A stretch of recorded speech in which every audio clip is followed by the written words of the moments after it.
নমস্কার, সবাই ভালো থাকবেন। ভালো থাকারই এটা একটা প্রচেষ্টা। অ্যাস্ট্রোলজিতে আপনাদের কিছু কথা বলা, আমার গ্রহগত কারণে আপনারা কেমন থাকবেন সেগুলোকে আপনাদের কাছে জানানো, এটা একটা ভালো থাকার প্রচেষ্টা। আজকে আমি যে বিষয়ে আপনাদের কাছে একটা ভিডিও প্রদান করব, দেব আর কি ভিডিওটা, সেটা একটা খুব গুরুত্বপূর্ণ বিষয়। 7 তারিখ মার্চ মাসের 2024 শনি বৃহস্পতির নক্ষত্রে প্রবেশ করার আগে বুধ এসে অবস্থান করবে মিনের ঘরে। আর মিনে সেই সময় মানে আপাতত এখনো মিনে রয়েছে রাহু, আর কুম্ভের ঘরে কে কে আছে? শুক্র, শনি, রবি। এই যে অবস্থানটা রয়েছে, এই অবস্থানটা আমাদের জীবনযাত্রায় কি কি প্রভাব ফেলতে পারে, এটা একটা বড় বিষয়। এমনিও বুধ মিনের ঘরে নিচস্থ। রেবতী বলে একটি নক্ষত্র আছে, সেই নক্ষত্রটা প্রাপ্তি হলে বুধ কিছুটা বলবান হয়, ওখানে কিছুটা শক্তিশালী হয়, এবং ওই সময় তার মেমোরি পাওয়ার, সিলি মিস্টেক কমায়, আইকিউ লেভেলকে বাড়ায়, ইনটিউশনের ক্ষমতা, শক্তি, ধারণা শক্তি কে বৃদ্ধি করে, মেমোরি পাওয়ার বাড়ায়। বুধ ওখানে প্রায় মাসখানেক থাকবে, সঙ্গে রাহু থাকবে, অর্থাৎ 7th of মার্চ থেকে প্রায় 20-25 দিন, এক মাস গুড ডিসিশন নেওয়া। যাদের অন্তত মিনের ঘরে, যাদের মিন, যাদের রাশি, কন্যা যাদের লগ্ন আছে, যাদের কর্কট লগ্ন, যাদের সিংহ লগ্ন, সিংহ রাশি, তুলা লগ্ন, তুলা রাশি, কন্যা লগ্ন, কন্যা রাশি, কর্কট লগ্ন, কর্কট রাশি, এদের পক্ষে ডিসিশন মেকিং ভালো হবে না। রোগ আসতে পারে, কন্যা রাশির যারা, তাদের স্নায়ু রোগ হতে পারে। ওই কয়েকদিনের মধ্যে আপনার কাছে ঋণগ্রস্ত হতে পারেন, আপনি শারীরিক ভাব আপনার খারাপ হতে পারে, আপনি ডিসিশন মেকিং আপনার বাজে হতে পারে, প্ল্যানিং বাজে হতে পারে, অশুভ হতে পারে, যাতে আপনার কর্ম যে স্পিড, দ্রুত গতি, কর্মের গতি ব্যাঘাত পেতে পারে। কর্কটের ভাগ্যস্থান 9th হাউস, ওই সময় যেহেতু কর্কটের অষ্টমে রবি এবং শুক্র এবং শনি আছে, নবম ভাবে বসে আছে রাহু, বুধ একসাথে, কর্কটের সময়টা খুব একটা ভালো যাবে না, তুলার সময় খুব একটা ভালো যাবে না। ব্যবসা ক্ষেত্রে ডিসিশন নেওয়া, কর্মক্ষেত্রে ডিসিশন নেওয়া, সিদ্ধান্ত নেওয়া খুব একটা ভালো ফল প্রদান করবে না। যশ হানি হতে পারে, শারীরিক ভাব অশুভ হতে পারে। আপনাকে ভাবনা চিন্তা করে স্টেপ ফেলতে হবে, এটাই হচ্ছে প্রধান।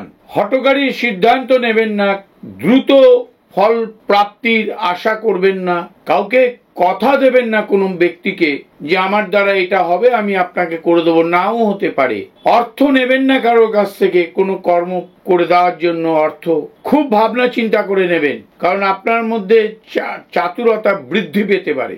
সিংহর ক্ষেত্রেও তাই, সিংহর অষ্টমে আসবে বুধ আর রাহু, কন্যার সমসপ্তমে যাবে, অর্থাৎ আপনার ডিসিশন মেকিং সব থেকে বড় জিনিস। সিদ্ধান্ত গ্রহণ, লোকের থেকে অর্থ প্রাপ্তি হওয়ার জন্য অ্যাডভান্স ক্যারি করা, কোনো কমিটমেন্ট করা, এগুলো খুব ভাবনা চিন্তা করে এক মাসের জন্য করতে হবেই। এক মাস কোনো ভালো পরীক্ষা, ডিপার্টমেন্টাল পরীক্ষা এড়িয়ে যাওয়ার চেষ্টা করবেন। এক মাস পরের ডেট নিন, মার্চ মাসের 7 তারিখ থেকে প্রায় 25-26, এক মাস, 25-26 দিন, এক মাস আপনাকে বুধের প্রাপ্তি যেটা, সেটা আপনাকে কম প্রদান করবে। বিশেষ করে কাকে কাকে করবে? কর্কট, সিংহ, কন্যা এবং তুলা। বৃশ্চিকে করতে পারে পঞ্চম ভাব, খুব একটা ভালো রেজাল্ট দেবে না, খুব একটা ভালো রেজাল্ট পাবেন না। ওখানে অনেকে বলতে পারে যে আপনার তো রাহু আছে, রাহু ওখানে অবস্ট্রাকশন, বাধা, হ্যাকেলড করবে, বাধা সৃষ্টি করবে, ওর শ্যাডোটা আরো খারাপ করবে, বুধকে আরো খারাপ করবে। ওই ঘরে বুধ রেবতী নক্ষত্রে আসলেও ভালো একটা রেজাল্ট দেবে না, এটা কনফার্ম। আমি এই ছোট্ট ভিডিওটা দিলাম আপনাদের কাছে, কিন্তু খুব গুরুত্বপূর্ণ। মার্চ মাসের 7 তারিখ থেকে 30 তারিখই ধরে নিন, মার্চের 30, এপ্রিলের 4 তারিখ পর্যন্ত ধরে নিন। সাবধানতা অবলম্বন করুন, বিশেষ করে বাক্য বিনিময়, সিদ্ধান্ত গ্রহণ, প্ল্যানিং। ধারণার শক্তি আপনাকে ক্লিক নাও করতে পারে। আপনি ডিল করতে যাচ্ছেন যে ব্যক্তির সাথে, দেখা গেল সেই ব্যক্তি ফ্রড, বা সেই ব্যক্তি আপনাকে সঠিক সার্ভিস দেবে না। এই ইনটিউশন পাওয়ার আপনার ক্লিক নাও করতে পারে আপনার সাফল্যের বিরোধী কাজ করতে পারে। শত্রুতা বৃদ্ধি হবে এটা আমি একদম বলতে পারছি না, শত্রুতা বৃদ্ধি না হওয়ার সম্ভাবনাই বেশি। যদি কুম্ভ রাশি কুম্ভ লগ্নের লোক হয়, সেকেন্ড হাউস ধনস্থান, ধনপতি বুধ। আমাকে একটি ছেলে অ্যাস্ট্রোলজার নাকি বলেছিল, অনেক জানে, বলেছিল সেকেন্ড হাউস অলওয়েজ বৃহস্পতি, ধনস্থান নাকি বৃহস্পতি, ধনপতি নাকি বৃহস্পতি। একদম ভুল চিন্তা ভাবনা। বৃহস্পতি অর্থ দেয় না, উচ্চ বিদ্যা দেয়, উচ্চ জ্ঞান দেয়, সুখ দেয়। আমাদের ধনপতি অলওয়েজ বুধ, আমাদের বুদ্ধির ট্যালেন্ট আর কি, এইটা সব থেকে বড় ধন।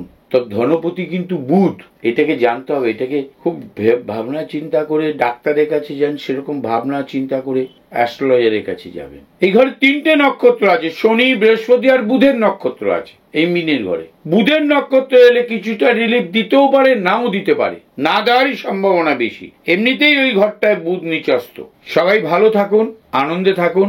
যে কথাগুলো বললাম অ্যাস্ট্রোলজারের রেমেডি প্রদানের থেকে এই কথাগুলো অনেক বেশি গুরুত্বপূর্ণ, অনেক বেশি গুরুত্বপূর্ণ। আমি প্রথমেই বলেছি আমি কালারকে খুব বিশ্বাস করি। পৃথিবীতে রঙই প্রথম কিছু সমস্যার সমাধান করেছিল, শারীরিক থেকে শুরু করে মানসিক সমস্যার সমাধান করেছিল পৃথিবীতে প্রথম, সে হচ্ছে রং।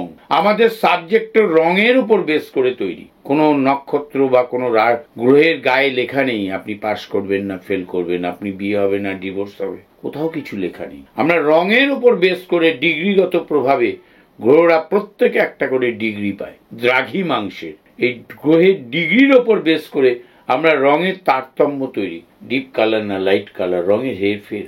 ওই কালারের উপর বেস করে আমরা প্রেডিকশন করি। আমরা কেন বলি শনি মঙ্গলের 20 যোগ বা শনি মঙ্গল থাকলে শরীর খারাপ হতে পারে, অর্থ ব্যয় হতে পারে, সম্পত্তি নাশ হতে পারে, কেন বলি? শনির রং নীল, মঙ্গলের রং লাল, আমালগারেশন কালার ব্ল্যাক। শনি রবি যশ হানি হয়, প্রাণহানি হয়, প্রিয়জনের শারীরিক ভাব খারাপ থাকে। ডিপেন্ড নক্ষত্র এবং কোন ঘরে বসে আছে। আমি ডিটেলে যাচ্ছি না, ডিটেলে বহুবার বলেছি। শনির রং নীল, রবির রং লাল, আমালগারেশন কালার ব্ল্যাক। এই ব্ল্যাকনেসের জন্য কোন ঘরে বা কোন নক্ষত্র নিয়ে বসে আছে, তারপর কত ভালো বেশি বাজে এফেক্ট হবে না, অশুভ এফেক্ট হবে না, শুভ এফেক্ট হবে, এটা নক্ষত্র এবং কোন অবস্থানে আছে তার উপর নির্ভর করে। ঠিক সেরকম রাহু শ্যাডো দেয়। আমি রাহুর কোনো প্রতিকার করি না, নেই, আমার মতে নেই। আমি রাহুর দৃষ্টি মানি না। গোয়েল সাহেব আছেন মানেন না, বহু অ্যাস্ট্রোলজার আছেন যারা আমরা প্ল্যানেটের নেচার বুঝি, প্ল্যানেট কোথায় বসবাস, কত দূরে। আমাদের সব থেকে দূরে বসবাস করে শনি, তারপর বৃহস্পতি। বুধ আমাদের সূর্যের কাছাকাছি থাকে, বুধ সবসময় প্রায় কম্বাস্ট, চরবর করে জ্বলছে। এই যে অবস্থান, এই অবস্থানগত প্রভাব যারা জানে, সে আপনাকে ট্রানজিট এবং গ্রহের অবস্থানের উপর বেস করে ভাবস্ফুট দশা মিলিয়ে আপনাকে প্রেডিকশন দেবে। আর প্রেডিকশন দেওয়ার এটাই হচ্ছে রুলস, এটাই হচ্ছে প্রেডিকশন দেওয়ার আইন। এর বাইরে কোনো আইন নেই। গ্রহের নেচার, গ্রহ কি করে, আমরা হরস্কোপ থেকে নেচার পাই, নেটাল চার্ট থেকে নেচার পাই, প্রেডিকশন পাই না। Nature is not a prediction. একটা লোকের বুদ্ধি কম থাকবে, is not a prediction. 11th হাউসে বৃহস্পতি আছে, প্রাপ্তি হবে, ইজ নট আ প্রেডিকশন। বৃহস্পতি 9th হাউসে ভাগ্য ভালো হবে, এটা প্রেডিকশন নয়। প্রেডিকশন হচ্ছে আপনি পরীক্ষা দিতে যাবেন, আপনি পাস করবেন না ফেল করবেন। আপনি পরীক্ষা দিয়েছেন, পাস করেছেন, এখনো চাকরি পাননি, কবে আপনি চাকরি পাবেন? আপনার মাথা ব্যথা হয় দিন রাত, প্রায় সময় মাথা ব্যথা হয়। এটা কি কারণে হচ্ছে, কতদিন এই মাথা ব্যথাটা চলতে পারে, না অন্য কোনো ট্রিটমেন্ট আছে? এটাই হচ্ছে প্রেডিকশন। আপনার সাথে আপনার পিতার খারাপ ব্যবহার চলছে, আপনার স্ত্রীর খারাপ ব্যবহার চলছে, এটা কতদিন চলবে? স্ত্রীর সাথে আপনার ডিভোর্স হবে কি হবে না, দিস ইজ দ্য প্রেডিকশন। আপনার বুদ্ধি নেই, আপনি খেতে ভালোবাসেন, মন গড়া কথা দিয়ে কোনো লাভ নেই। নমস্কার, সবাই ভালো থাকুন, আনন্দে থাকুন।